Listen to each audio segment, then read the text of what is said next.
মানুষ পাবে তার জ্ঞান অনুযায়ী, যোগ্যতা অনুযায়ী কাজ করে। আমার কথা বোঝা গেছে?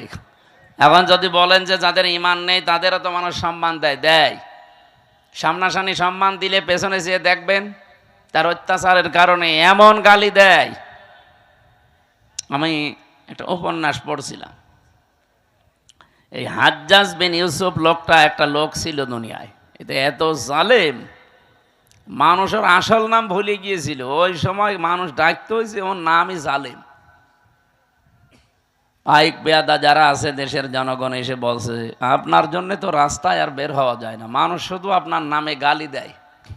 তাও এমন এমন নিকৃষ্ট গালি বানিয়েছে।